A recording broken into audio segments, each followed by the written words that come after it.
is school production and the new artist and plus me and things are just happening. Calif Records sasa inajulikana. So one day Clemo akaniambia bo kuja Egerton. Kama Egerton tumalizie album yako. So and this is how I left Calif Records. There was no beef, watu ongea beef between me and Jua, nothing. Me and Jua boys. Me kwanza hata I felt kind of personal when Clemo came to approach me to talk about Manziwa Nairobi and how to me to do without involving Jua Kali because we used to be. So nilikuwa nimejam. But I don't think he did it intentionally like to create friction. Clemo aliona I'll be more understanding to the beat than si ati naongea na chocha Clemo. Aliona ndakuwa more understanding. So that's why he did it. So I went to Egerton on a weekend. Chuo na nikakaa kwa dom ya Clemo. Clemo alikuwa na machines by the way, alikuwa operate kila mahali, ana laptop yake hapo ka keyboard, akaniambia tutatengeza tumalize hii album over the weekend. Kaambia fine, mimi nika hold. Weekend Clemo anaenda ka classes, anarudi. Sasa hiyo mimi ni star, so watu wa chuo wanasikia niko kwa chuo, watakam kwa dorms, lakini kimya nikijulikana niko kwa dorm ni noma. So nimehold. Mademo anakam, Clemo anafurahia, niko na star, madem noma, hype unajua. Man, 1 week tuko ile dorm. Hakuna kitu tulifanya. Album hakuna kitu tulidu. So Clemo akaambia do hivi. Enda mtaani ndamaliza hii album. That day nikiwa kwa Ma3, nimepanda Ma3 nikitoka kwa Ma3 nimetoka Egerton. Nilipigia ule boy wangu original MC, ule alintroduce Calif Records. Kaambia Tito sasa Tito things are happening now. Tito ana watch the growth now from TV. Sasa yeye ndo alintroduce. Alasa anaona vitu zili take over man, anashindwa kuendaje, yani noma. This is like 2-3 years later vitu zili take off. Nikapigia Tito nikamwambia man, nimekaa Egerton kama wiki moja nikingoja album yangu imixiwe. I don't think kuna kitu tumefanya. So Tito, I'll tell you from today, mimi na Calif done. Peace out. Gone. Nikirudi Calif, nikirudi mtaani, I'll look for other options on how I can get my album out. Na nikamwambia Clemo, by the way, I'm done. If we cannot get this album out, na understand uko busy, na understand kuna priority ya artist wengine, which is okay. Peace. And that's how I left Calif. People always think I left Calif because nilikutana na Musyoka, sijui nilienda nikarekodi Keroro, nini. You were just striving for your vision. And that's how, but before I chomoked and I made that conscious decision, that day I was traveling back from Egerton. But tunajua wezi toka tu immediately. So there were projects happening. Homeboys had a project they were doing with Sema. And then Musyoka had been signed by Homeboys to do that Sema project. Calif had hits. Sasa hiyo ndio at the same time. So sijatoka kabisa, but in my heart nisha make your decision because naona hapa album yangu itajatoka. But niko tu. Then ndio Prezo amekam, tumerecord vile tafanya. Man, noma. Track imetoka balaa. More, even you become bigger. Noma. And then there's a guy who approached us. Unaona venye umesema you used to have a website for distributing music. Back then there were distributors who were pirators. Walikuwa River Road. So River Road, since the music has so much demand and us guys don't have the money to put it on CD, kuna distributor tunaenda tunaongea nao River Road. Una sign contract.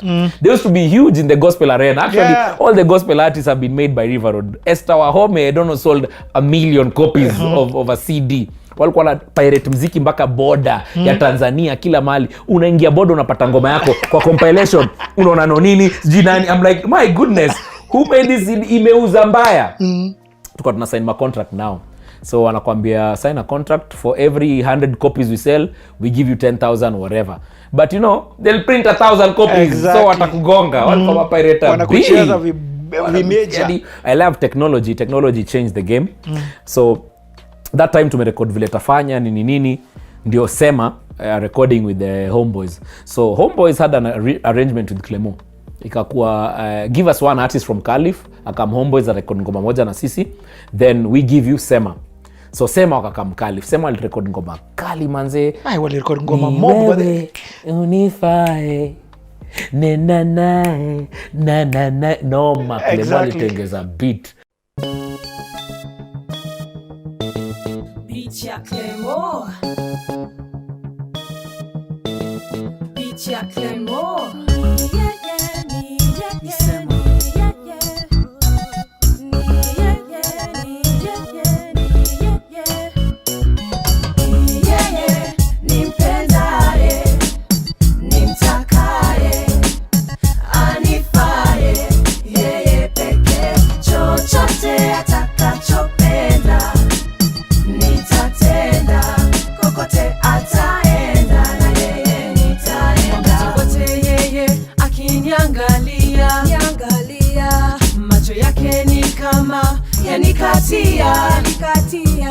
sauti yake yanipandisia apote hapo na baki nikilia.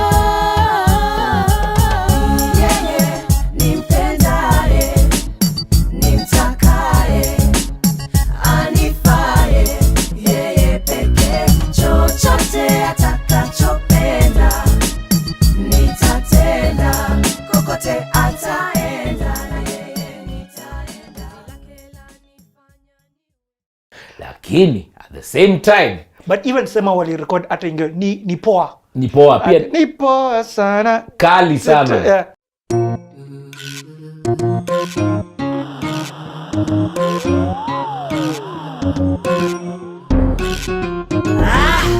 Clemo, 2004. Sema, Calif, twende genge.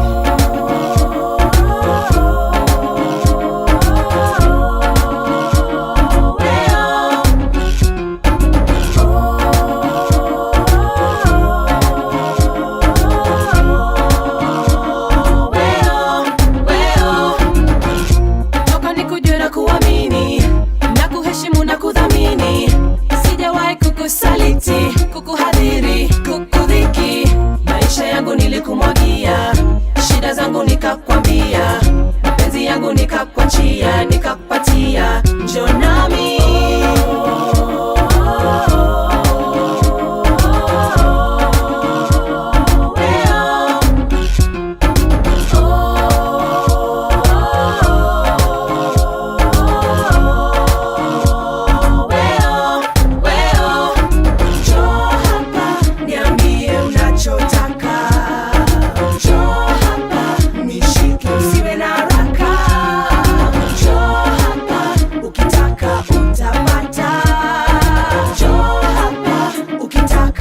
Utapata kwa haraka.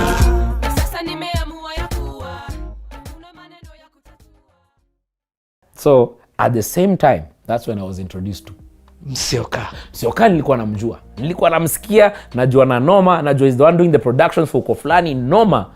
Then I met Musyoka. To me is a legend. I know him, man.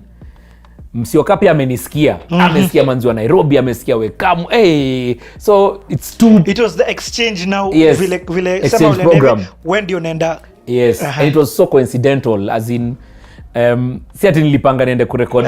Ni homeboys wali trade, Clemo aka trade, Exactly. recording ngoma moja, tusikie venye hii feel itakuwa. My friend, mi niliingia studio tu, Musyoka alinchezea ting ting ting ting ting ting ting ting ting ting.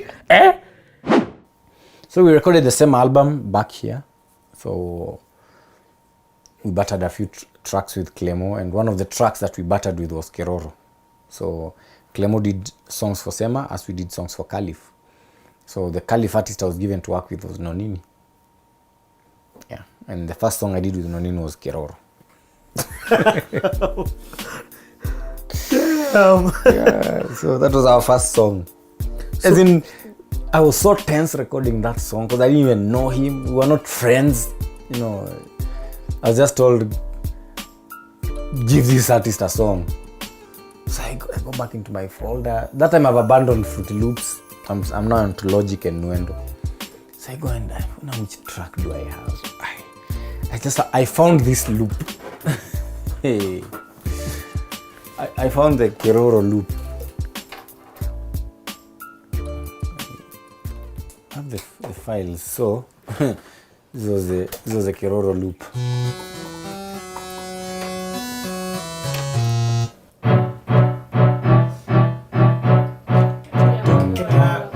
Yeah. Those are the snares. Then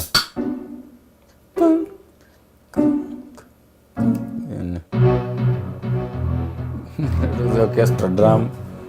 Then 808. Hey, that kick was nice.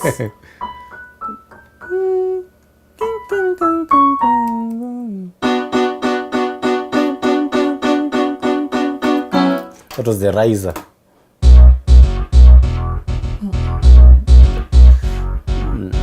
Yeah. It's crazy. Yeah, Yeah. We're recording. Saa cue me, twende tena.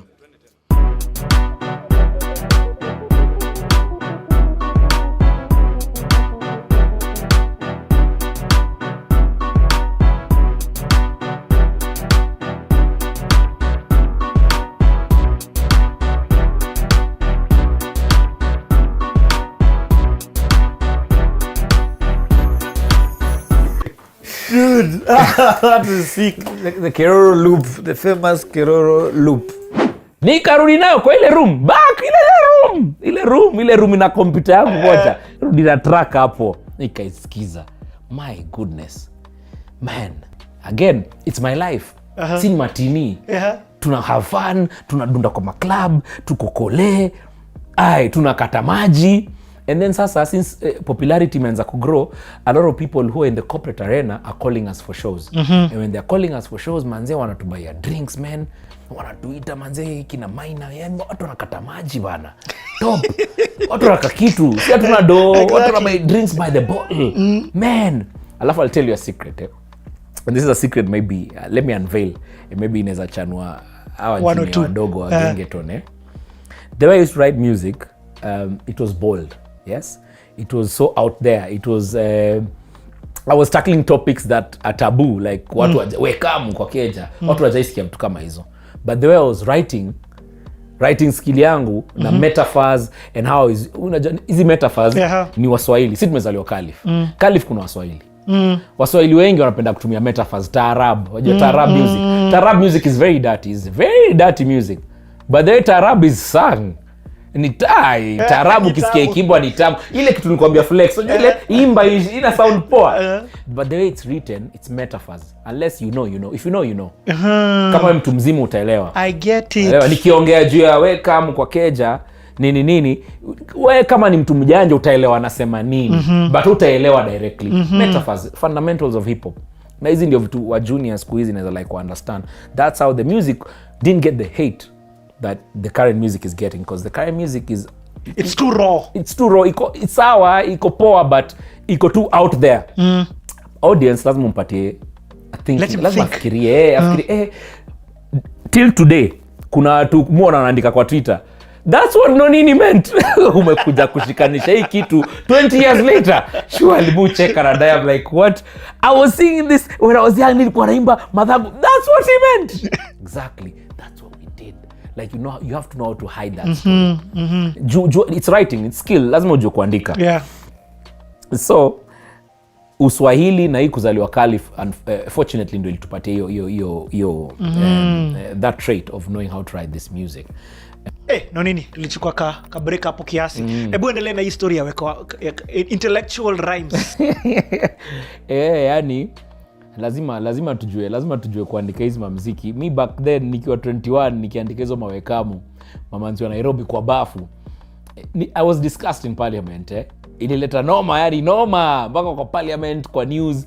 But sasa kuna venye tuko tunaandika hii muziki, it's not that direct. Yes, you know exactly what this guy means, but you have to think kidogo. Funny enough, parents right now wanazusha juu ya this genge tunaleta noma, wanasema hapana, hii muziki ni chafu.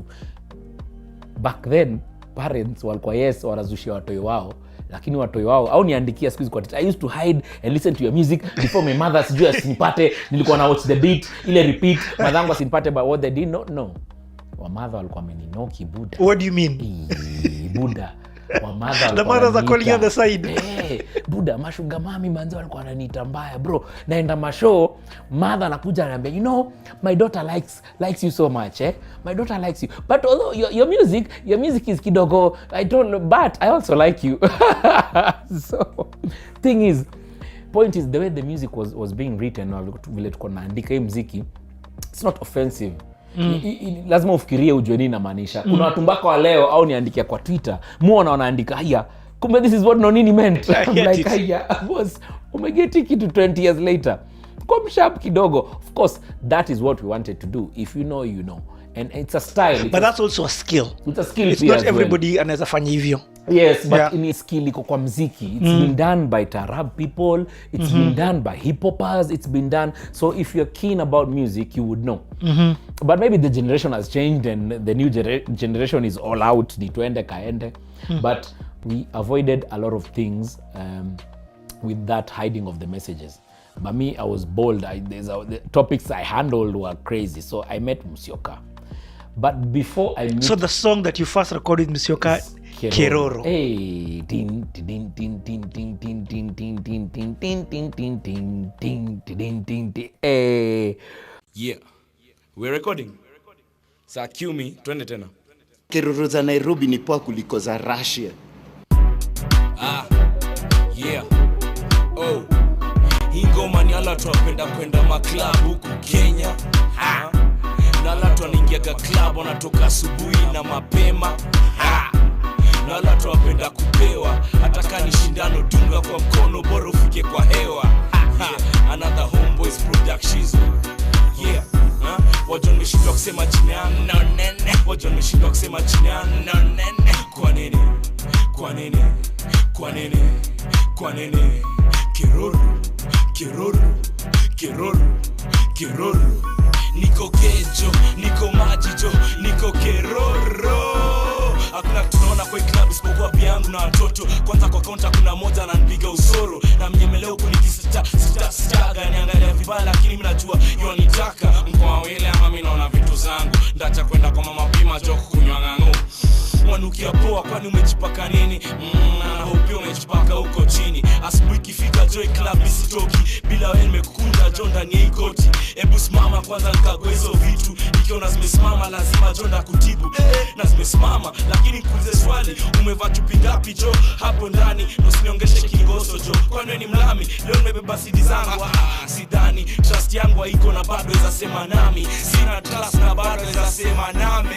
Niko cash, niko maji, niko Keroro, niko cash, niko maji, niko Keroro, niko cash, niko maji, niko Keroro, niko cash, niko maji, niko Keroro. Wajon meshindwa kusema jina yangu Nonini, same thing. I put my name over Yep. there. But before Keroro, what I'd like to say is that with kina Clemo and kina Jua kuni encourage kufanya hii mziki controversial, like endelea kupush hizo limits, you know. Artists were getting a lot of endorsements. Kina Nameless wakapata ma endorsements. Kina Red Sun, kina Ogopa, guys were doing shows for Red Bull. Guys were doing shows for Trust, Condom, Yes, watu yes. walikuwa huku kwa mabillboard na manini. Although I had hits, biggest hits in this country, I never got any endorsement. Nothing. Nothing. Because the people sitting in the corporate arena wanakaa kwa hizo matebo back then. The decision makers. Wanasema z jamani mcontroversial, hatuwezi mweka kwa any of our brands. Zero. What? That I did not realize. I came to realize that baadaye. But remember, kwa hii timeline tuko na kina Clemo. So they're realizing mbona tupati my endorsements, you know. But watu kimya wanasema although ngoma ni kali, show napiga, Yes. ground imekubali, ground iko sawa, show tunapiga. Tour ndio hizo ziko schedule kupiga Stato, Australia, wapi. But endorsements tukiangalia endorsements ni maartist wengine wanapiga. So hii naisema so that these young cats learn from Understand, this. yeah. You know? So mimi nilikuja kurealize baadaye. By the time Jua came out, alikuja na ile apige zile beat, ingekuwa hizi mabit za kudance. Akuingia na hiyo noma yangu. Unajua noma ya controversial. Because walilan na Clemo aliona controversial ni top, lakini Nonini kuna vitu anafinyiwa. Kuna mavitu wapati. So wakalan. Lakini hawakuniambiaga. Sawa. Mimi nilikuja kulan baadaye, by the way. Hii ma controversy kidogo imeleta noma. Hey boss, that means you are school because you're not getting corporate money. Kabisa. Even though uko na hizi ma big shows. Let me tell you. Big hits. I'll tell you, the first corporate money I ever got, big time, I'll tell you today for free. Safaricom. No way. Safaricom is the other day, my friend. The other day, Safaricom. Safaricom is on my ads. Yes, when I became the brand ambassador. This was last year. No, this was last my year or last guy. year, but what? No, Nonini, you've been here too long. That's the first corporate endorsement Nonini has ever gotten. wacheni ni wa show venye Safaricom iko sawa. Nilipeleka sis graduation leo, akanisho tuliforget motorboard home. Security ananisho kuingia lazima ukwe fully dressed. Sis ametense, nikamshwa sijali, iko sawa. Mbio kwa simu nikacall mzae. Dad, tumesahau motorboard home. Hiyo ni nini? Wewe ongea na mama yenu hapa. Muulize kofia aliweka wapi? Akasema bedroom. Nimeipata. Nikajua kila kitu iko sawa. Dad, mmefika? Akanisho tutachelewa. Too much jam. Ikabidi nicall Jamo Anduthi. Jemo, ingia Mbagathi Road, matri ni ya green. Akapotea kimdirect lakini akafikia matri. Mbuyu akamdunga ngepa kwa window. Sisi hapa metensi yake yote, makuzo na manti wanaofange paka zote. Jemo uko? Bado nimelost. Weka mtu. Finally akafika. Nikavalisha sis ngepa venye jina yake iliitwa. Ongea bila wasiwasi. Jibambe na 18 minutes for 18 bob. Iko sawa.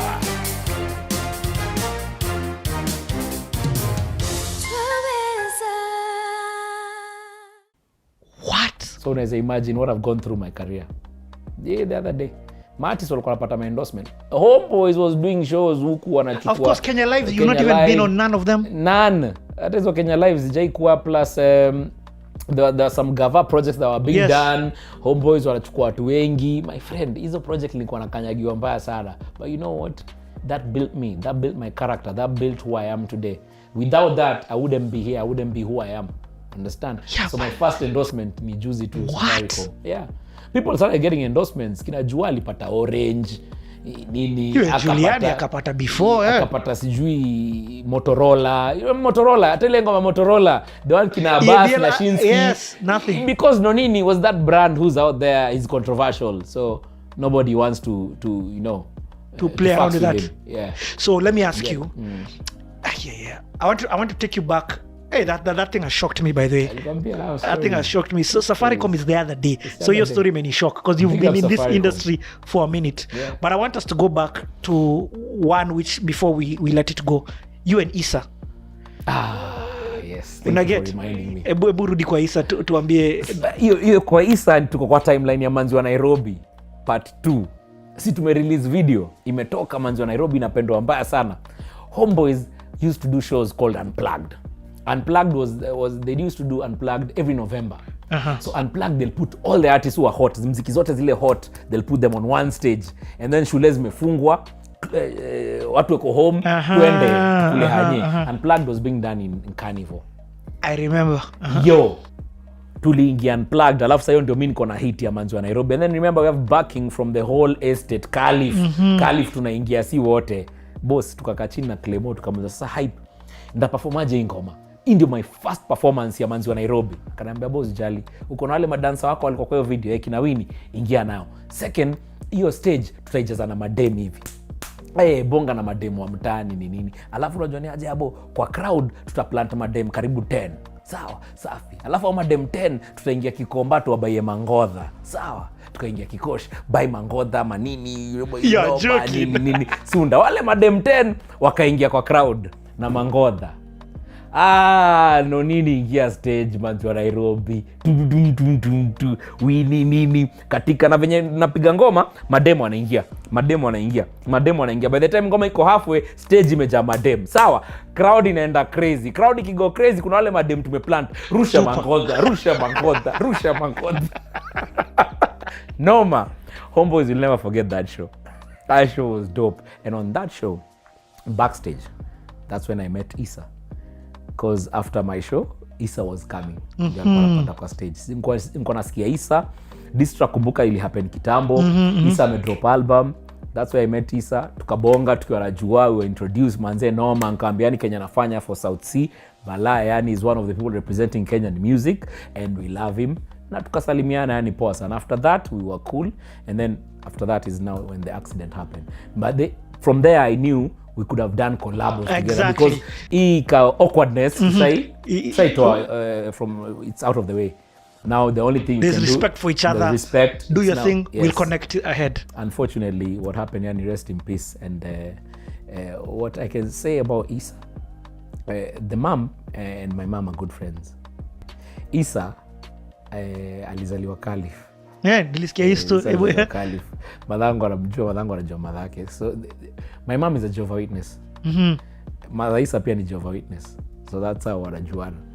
So alikuwa tupigia hiyo story by the Isa alizaliwa Calif, si tukua tujui. So that's why I guess Isa also has those writing skills. That skill yani hiyo Swahili, hiyo Calif iko ndani yake. That's crazy. Yeah, RIP man.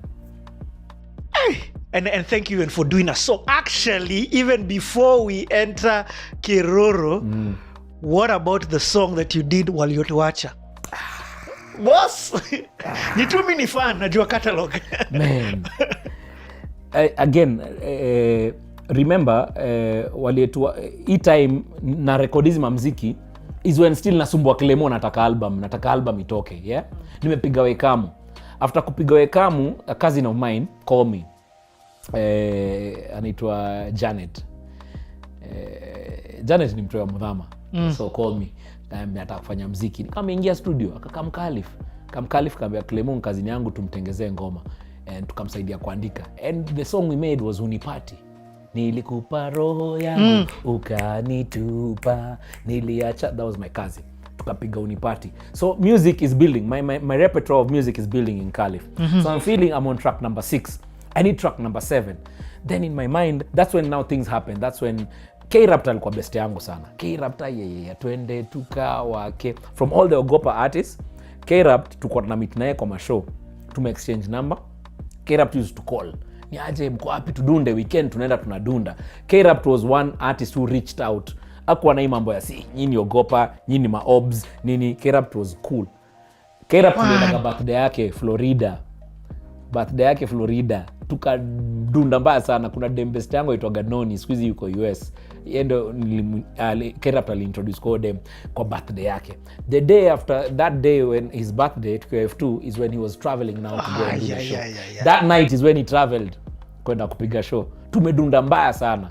And then he was shot like kwa gari akienda huko. And that's how K-Raptor passed away.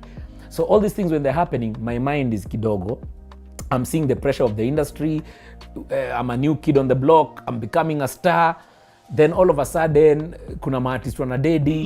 Then all of a sudden, pia Isa passed away. So I started becoming, nikaanza kuogopa. Nikaanza kuwa superstitious. Nikaanza kujiambia shit. So does it mean kama mnaizi muziki? Watu wengi usema ati, if you're not singing gospel music, mnaimba wimbo za shetani, nini, there's a way something happens. So all this got into my mind. I went to a deep state of self-realization. Nikaanza kujifikiria like, what do I need to do? So at that point, I've done 7 tracks with Clemo. I decided, let me do a track called Walietuacha. Then my bro passed away. And still my bro passed away in 1996. Yeah, 97 actually. So that is still in me, inanisumbua tu. So I said, I need to express myself. I need to get that out. Itoke tu. So nikaandika Walietuacha. Siku moja tu Clemo tuko na yetu kwa studio. Akacheza tu gitaa chenche. Hata nasema kwa intro. Chenche. And I saw guys like commenting about it. Wakisema, Nonini unaisikia mpaka kwa haga. Yes, kusikia mpaka kwa haga, it means yani, I'm feeling that beat yani from my head to my spine to every, yani feeling it yani unaisikia. The passionate of how that chord was played. And that's how I wrote Walietuacha. Na nikaimba na dem mwingine alikuwa best yangu. She's called Naomi. Naomi now lives in Australia, very happily married, a very good friend of mine. She has a lovely voice. Big up. Alisikia verses zangu the day we recorded the song and the day we shot the video.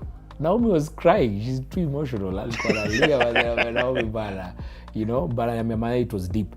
So for Walietuacha, I had to represent my brother, which was the whole concept of verse 2. Then verse 3 had to represent the industry. K-Raptor because I had a personal relationship with him, and Isa because I'd met him in Unplugged. And we were planning to do so many things with him, and then whatever happened occurred. And that's why I had to write that song. And that's why iko na hiyo emotional attachment to me. Yeah, Nonini, kaini chini na msikize. In the best of Genge 2004. Uonyeshe kile unaweza duna hiyo gitaa. Twende. Yeah.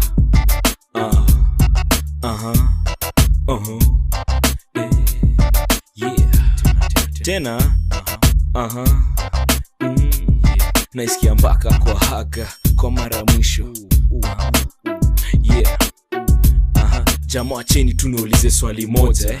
ingoma na rap na pia tunabonga. Ungepatiwa wish moja hii dunia ingekuwa nini? Najua mamanzi wengi wangewish kwa mkabed moja na Nonini, lakini kuna vitu muhimu nafaa kwanza kuangalia kama Mungu hivi akulindie familia, au chali asifanye saa yote manzi yake kulia, na pia kutia bidii mpaka ukuwe na mali mingi. Mali mingi kila siku sio amka unaona siku ya pili bila kuwa na ugonjwa yote ndani hiyo mwili. Basi hiyo ndio mali mingi naweza uishi maisha yangu, na nashukuru Mungu naweza shika joi kalamu kuandika ngoma tamu kwa hii kitabu. Kuna watu wengi walitaka kuona leo hawajaona, kuna wengi walitaka kuolewa hawajaolewa. Kwa hivyo ejua kila saa ukiwa kwa baa unalewa. Kuna mtu yuko hospitali tu anakatikiwa na hewa, unapewa jaribu kushikilia hewa kalemewa. Maisha ni mafupi ndugu yangu, waonyeshe mapenzi uwapendao. Mola huwabariki waliotuacha.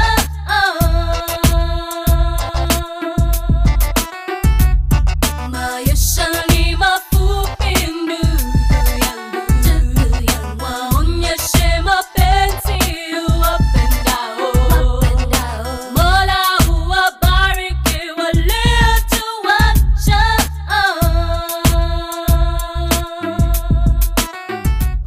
Nasikia kulia nikisikia sauti. Then after that is when now exchange program ya Homeboys. Yes. So But what still you remember remember me, was I your want- last song Yes. under Calif. Yes, that was my last song under Calif. Tulikuwa shafanya moyoni tulifanya na Gaddafi. Yes. Oli boy wetu mwingine wa Isili. Was his song featuring you? Ilikuwa ngoma yake sa Clemo aliambia tu msaidie jump because now my brand was trying to get out there. Yeah. And after walituacha, I don't think I've recorded another song with Clemo, but it was a remix, ni remix ya Alasi. Walking Class. Yes. But hiyo tulifanya, alinitumia track nikarecord nikatuma vocals, si ile kurecord. We've never been in a studio again ever with Clemo, like hiyo venye tulikuwa nafanya, that has never happened. And walituacha, it was the last track. Okay, so let's talk about this now new beginning, because so you go to Homeboys with the exchange program, unafanya hii ngoma na Musyoka, and it's just magic. Ingoma ni wale watu wapenda kwenda maklabu ku Kenya. And guys love clubbing, and Kenyans love Mbaya clubbing. sana. Na wale watu wanaingia club wanatoka asubuhi na mapema.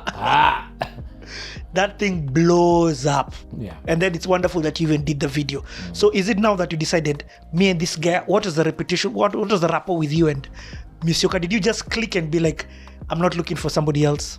After limit Musyoka akanitengezea Keroro.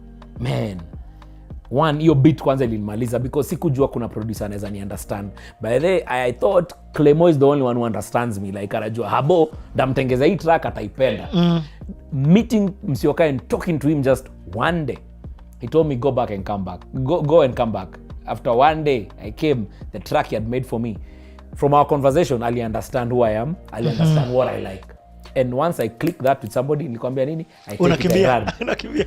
So Musyoka venye alinchezea kitu kaambia damn, wacha nikaingia kwa hao, nikaandika Keroro manze shit. Nikaita maboy wangu. Kuna maboy wangu Calif niko naitaambia sikiza hii ngoma. Na rap. Kijana alishika kichwa kaambia what? Nikaambia buimbe hiyo chorus, niko gauge, niko maji. Alafu tulikuwa maji mbaya sana nikiimba hiyo chorus. Tuko maji. But let me tell you what made me write that song before I go back now to Musyoka. Again, when I write music is what's happening around me. Kwa mtaa. Hiyo time nilikuwa na watch news. So niko na track nimetulia. Nikiwatch news naona mademo wa Moranga had a lot of controversies about families and mabuda wanakata maji sana. Still continues until now. Yep. Wanakata maji deadly, wanakata maji. So there's some women who came on TV complaining that their husbands conjugal rights hawapigi bana. Watu wanaenda wanalewa wanapiga cham waka mtaani ni kudozi. That shit caught me. Nilicheka nikadai nikasema man, lazima ndaandika. Most people never understood Keroro. Keroro, yes, it's a hype song. It's about kukata maji nini. But there's a message. Like ukisikiza hiyo verse, I'm talking about that Moranga stuff. I'm warning you. Just do it. Do the verse a cappella. Verse ya ilikuwa verse ya pili kuendaje? Amniotic fluid ndo ndani ya tumbo ya mamadha, lakini musema kitu moja jo, I'd rather ingekuwa ni Keroro ilikuwa huko ndani ya tumbo na ngshawaka madha na mdunga makumbo. Leo nataka kuona kila mtu amewaka. Hiyo ni verse ya pili. Verse ya tatu ngwasema nini? I know this Msanii thing. You just need to hear the first word. Hey, I'll get it. Okay. Nikiamka asubuhi kila siku ni mkate na bia, nikiwa mgonjwa reporter bado ni bia. Saa sita nimeingia home wife atatuna ametulia, nikatoa nguo zangu mdogo nikampandilia, vile na moral jo anatoa leo lazima talia, nikampandilia kitu kwa geje kasinzia. Ndio maana bibi zetu jo squeeze wanazusha, sababu ya kwa kadeli jo ameshinda kwa changamsha, atuangalie maslahi ya jamii, lakini deli nda kwa Keroro, kwani dunia nzima kuna bia kaya Nairobi na kafikiria na kudanganya. So hiyo verse ya 3 kuna mali nasema wife naingia kwa keja, ananiona naona nimekata maji, alafu niko na moral nikampandilia, lakini juu nilikuwa niko maji nikadoze, you know. And then there's a line that I keep stressing, atuangalii maslahi ya jamii. Unajua, this is talking to the guys, atuangalii maslahi ya jamii. So it's things I was saying in there, passing messages, yes, but having fun. I don't want to be all serious. It's not a conscious track. You know, smoke is jopoa. No, it's not conscious. We're having fun. But in the having fun, I'll put a subliminal message. If you're bright, utaisikia. So that's how I wrote Keroro. Pelekea Musyoka. Musyoka kasikia karambia, boss, this is a hit. Sijaona Musyoka akiwa excited. Musyoka has done tracks, but he had that, alikuwa anacheka. When you see Musyoka laughing at his track, jua you have a hit song. And we clicked, and after that, that's when my whole Calif thing with Egerton happened. Then I decided I'm done with Calif Records. Nikasema producer anaweza work naye ni Musyoka. So I called Musyoka, nikamwambia niaje, I'm trying to finish my first album. Can you work on it? Musyoka kanambia, abo, Keroro iko sawa, naenda chuo. Naenda New York kufanya engineering, but let's pick up the conversation when I'm back. Nikamwambia Musyoka, I'm patient, nakungojea, enda ufanye engineering. What? Keroro ikadrop. Musyoka akanambia, boss, kama utaningojea sawa. Then Musyoka went, I think he went for a year. So in that year you just waited? Yeah, I tried to do stuff. In that year, I waited and I did stuff with Mike Black. That's why my first album, Hanyaringem, has up to Clemo is Walietuacha. But after Walietuacha, I have some tracks in there that were not Clemo and were not Musyoka. Because now at that period, I hooked up with Mike. Because Mike was Herbal Records and he had a touch. But iko ina click na Nonini. We did Kuta Vitu. There's a song called Kuta Vitu, Bochwenyu. Iko kwa YouTube, unaweza icheki. Then we did Watu. Watu is a song I did with Ratatat. Watu wanasema sema, wachana na waonge, wachukue kamba wajinyonge. I did it with Ratatat, Mike Black production.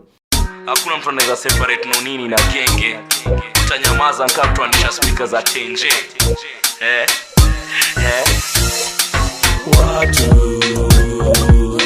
wanasema sema, watu wanasema sema, watu wanaongeongea, watu wanaongeongea, wachana na waonge, wachukue kamba wajinyonge, wachana na waonge, wachukue kamba wajinyonge.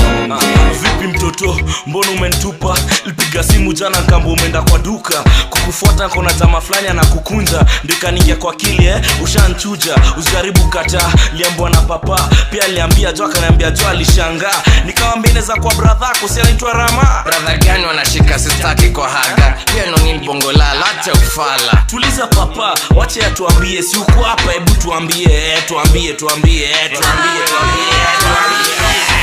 Ndakuuliza swali mbili na unijibu haraka. Mimi ni manzi yako ama mimi ni manzi ya papa? Mulala na wewe ama mulala na papa? Mwambie jikate kwanza, hafai kwa hapa. Story yako Nonini nishambie vile ulifanya. Wale mamwanzo uliwatia ball, kwani wewe ni panya? Buku kazi yako tu ni kuhanyahanya. Tena ulipiga simu najua huku nipata. Ushakuwa stoka dukani wanifuata. Ulidanganya na nani Kenya hakuna matata. Basi leo iko matata na ratatata. Unasikia? Leo iko matata na ratatata. Wanasema sema, watu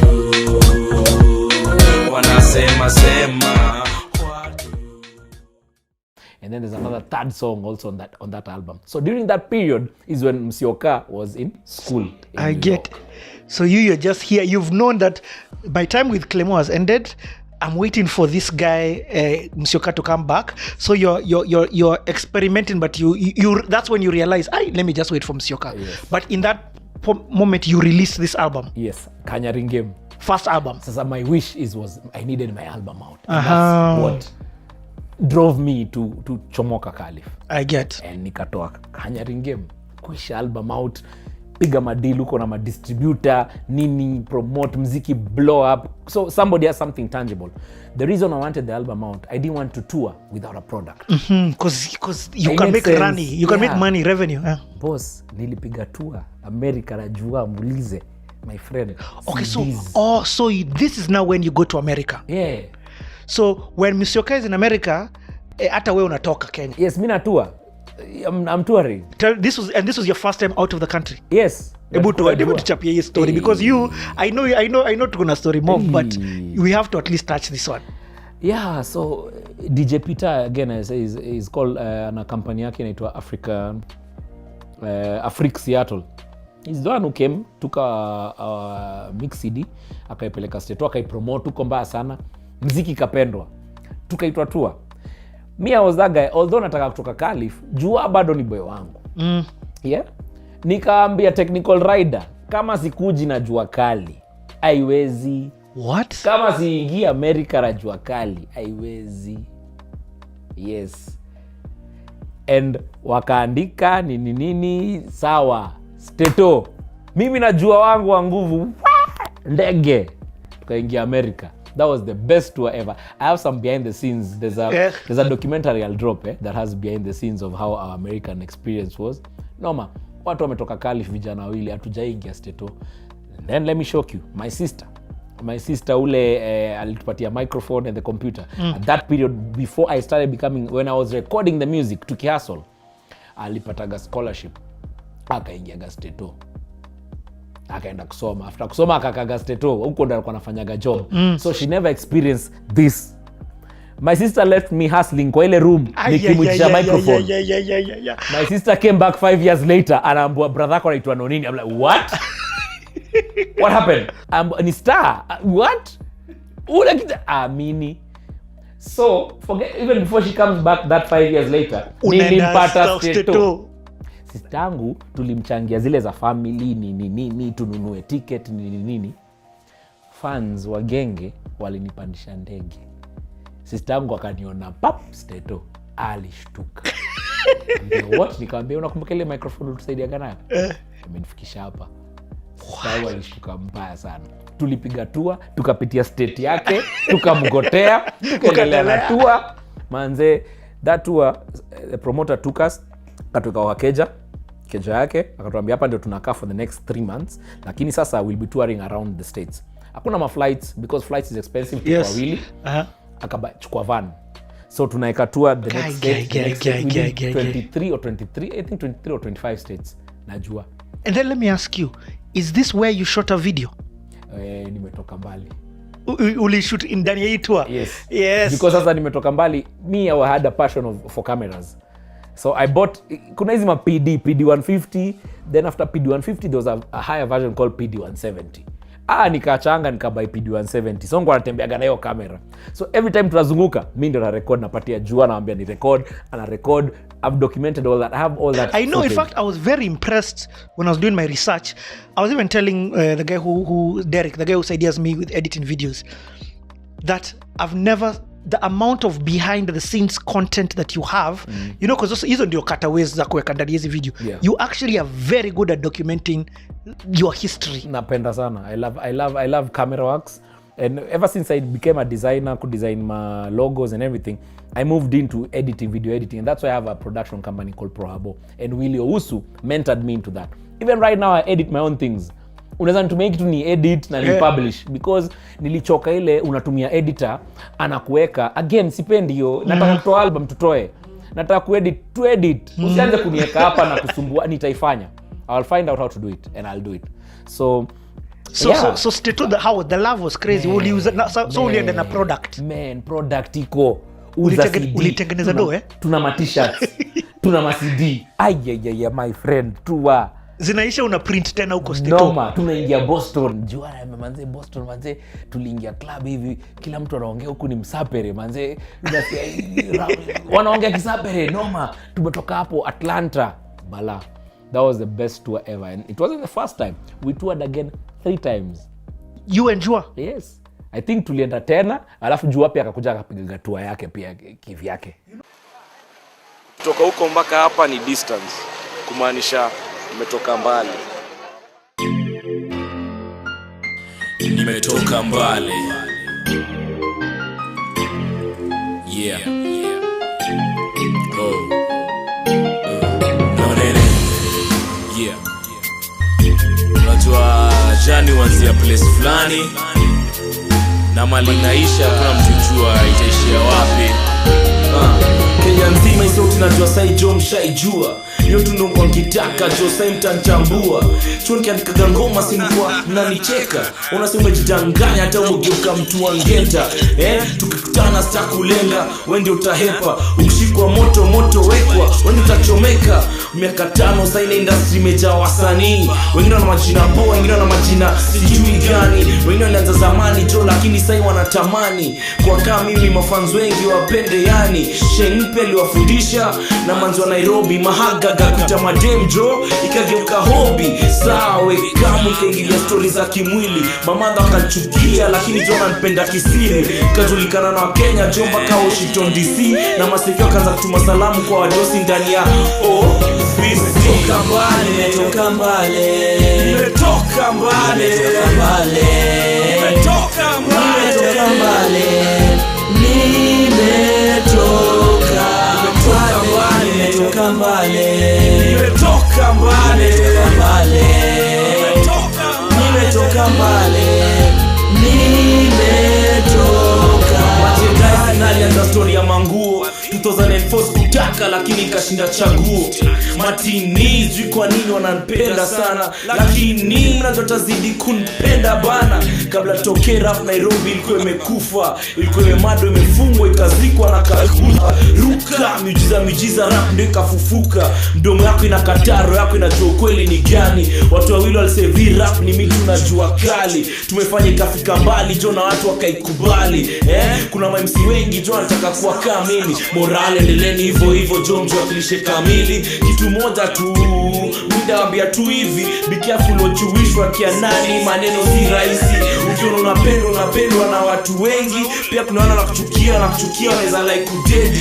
Wewe jo tu sura yako tu ikishonekana kwa teli. Na tumeanza Kenya nzima we simkeni.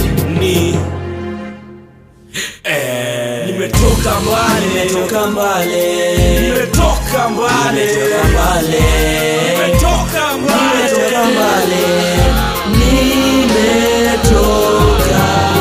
mbali, nimetoka mbali, nimetoka mbali, nimetoka mbali, nimetoka mbali, nimetoka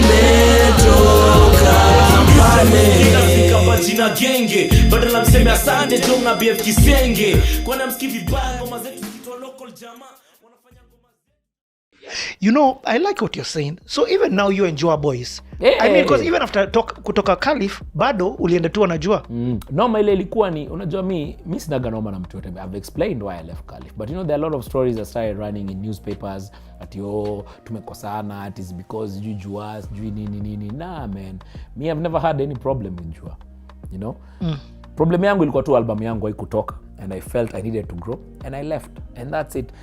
But after that, what I felt that was not being discussed is when people talk and when people do all this mushene wakisema reason nimetoka Calif. No one else was speaking. Nobody was speaking out to correct them. Watu walikuwa wataka hiyo narrative ikuwe sold. So till today when people talk at you Nonini ujisikia hakuna mtu ana correct, wanataka hiyo narrative ikuwe sold, which I decided it's okay, let's sell the narrative, it's cool. Me ndaenda na hiyo line. So mi sinaga noma na Jua. Okay. Actually, people ask me every day why we've never done a song together. We had an understanding after I left Calif, like business wise itakuwa it will not be beneficial for us to be on one track because yuko na Clemo side, me side niko peke yangu, italeta friction. So it's a concept we decided from the word go. But later on in our careers as we grew, me I've always been that guy who reaches out. Me nilifika point fulani nikasema sasa mafanzo wameitisha, wacha nimpatie. So there's a track I did called Mpaka Chini with Prezo. Before I did Mpaka Chini, mtu wa kwanza nilipigia nani? Jua. Nikamwambia bro, niko na ngoma inaitwa Mpaka Chini. Watu wamekuwa kiongea mambo mingi sana juu yetu ABCD. You know what? Jump on this track. Let's kill it. To satisfy to our fans. Akanambia Buda, ndakupigia simu acha nisikize. Sawa. Cut the phone. Done. I've reached out. 1 week, 2 weeks, Jua never called. Jua never called back. I don't know why he didn't call. He never called. Me, Kili, move on. Pigia maniga Prezo. Yes. Prezo ni aje Buda na ngoma inaitwa Mpaka Chini. Hey, Prezo kaniambia boss, hata leo tukaingia studio kwa Gabu compact. Yes. Ka record. Done. Mpaka Chini came out. So when people say, watu wakisema wanataka tu work pamoja, mimi nakuaga open. You're ready. But ever since that happened, now there's nothing I can do, man. And once bitten, twice shy. Man, no, you guys need to work again. In fact, the trio, you Murudi. Okay, let me come back. I really liked by the that song that you did from Stato, behind the scenes. Toka mbali. And then nani aliproduce me. Hiyo time si nilikuwa nimeshatoka Calif. So whoever produced that track, Sedo Anyashi ndio ting ting ting ting ting. Huyo Sedo. So Sedo alianza huko zamani. Sedo on the keys. That boy is crazy. Nimetoka mbali keys. Sedo nilisikia hivi nikasema wa. That's how I recorded Nimetoka Mbali. So all these tracks nika compile into one album. What? Then nikaingia Stato nikashoot video. Nikasema Nimetoka Mbali, I'd like it to be a compilation of all the roundies tulipiga. Yes. Hizo roundi zote. I loved the video. Ilikuwa low budget because nika kamera kangu tu natembea nako nikirecord. But concept, unajua kama story ni kali. You get what I mean? So we're not looking and thinking. We understand that niyo camera ya tour. Okay, so you come back. Musyoka comes back at the same time. No. Musyoka. In fact, wacha nikwambie, in this mix, there's a song that you and Juakali are both on. It was by my boy Shaz Effects. Malik. Yes, produced by Backstage. Yes. Who is Nawaza. Yes. Italia. Yes. Tuko tour. Again, nimetoka Calif, siko Calif. But tuko tour. Na hii tour tumeitwa mimi na Jua. So we are together. And we are boys. Tuna noma. Malik akatuambia guys nina ngoma fulani noma sana. Sasa tour ni Australia. Man. So just I want guys Sydney, to know. Tumepiga Melbourne, kila mahali Australia noma. Malik alikuwa he was studying. He's a lawyer now but he was studying back then. Jamaa tuingieni studio. Mbaya sana. Hakuna ngoma tulipiga kama tulikuwa mambaga. Tulikuwa mambaga mbaya sana. Top. Lakini sasa ile feeling ilitoka kwa hiyo ngoma. Then later Malik came added because the song was about his brother. He did the same thing as Waletu. Explain his story about his brother. We told him haina shida. Tuandike ngoma. It's a deep song, and then he came, he put Talia on it, and the song is a classic till today. And I think that's the last track me and Juakali have ever been on. And the only reason we're on is because of Malik. Malik was the the connector. The connector, and plus his story was deep. It's his brother, so everybody was okay. Ndio hiyo. Wow. For understand thing. Jua ameweka hiyo picha kwa Instagram yake. Ripata hapo. Hiyo ndio tour yetu ya ameweka leo? Aliweka jana. Hiyo ni poa sana. There's something brewing. Ilianza hapa. So I mean that's you guys you ni veterans. You get what I mean in this hip hop thing. So something has to be done. I don't know how, but you guys have to go back in studio pamoja. Wase watasupport hiyo kitu mbaya. Lakini jamu semagaje. That can happen. But it has to have value. I agree. It has to have value. 100%. Kama ileti mfuko. Man. Ule mtu atakelea mfuko. We'll do it. I love it. And we'll talk about this business side of yours because fununu kwa industry ni Nonini msewa tutaongea juu hii. So let's come back now. So you come back from Stato tour, you've dropped the video. Is what I think next the big one now? Collabo. Which one? Featuring Nameless. No, bado. Basi endelea na story. Tuko album 1 nishaangusha Keroro iko hapo. Si Clemo Musyoka ameniambia naenda chuo. But hajaenda chuo immediately. So in between he's working with projects and everything. So Musyoka is giving me tracks. He's sending me tracks. Niko na track ya kushoto kulia. At this time? Musyoka alitengeza kushoto kulia. Yes. Alisample Ever Blazing. Mimi niko nayo kwa kompyuta yangu. So at this time when I'm doing all this music, I'm shooting the video for Keroro. Remember, I'm going out a lot because I have to go out and listen to music, how it's being played. Hiyo time Electric Avenue ST inawaka moto, kina Styles nini pale Rezoras, kumbuka Rezoras inawaka moto. So I'm going out. Cues kila mahali, yani Westlands is just dope. Sasa wale maobs wale walikuwa wanatuita maobs wamekubali. Sawa. Hapo ndio ilikuwa home for us. Noma. I used to see these two guys every time I'm in the club. These two guys dancing, especially when Lingala ikichezwa, wana dance Lingala mbaya sana. So nashinda my boys, mbona mnatingisha kiuno bana? Nyinyi maboy, waacheni kutingisha kiuno. Siku moja tuko Zip, DJ Space alikuwa anacheza Zip, Space of MOB. MOB was huge. MOB, Nijo, Space, all of them were huge in Westlands, Rezoras. Man, siku moja tuko club inaitwa Zip. Zip is where I shot the video for Keroro. Tunaona mavijana tena ndio wale wana dance au kuja wananisalimia. Boni na frasha. Boni na frasha.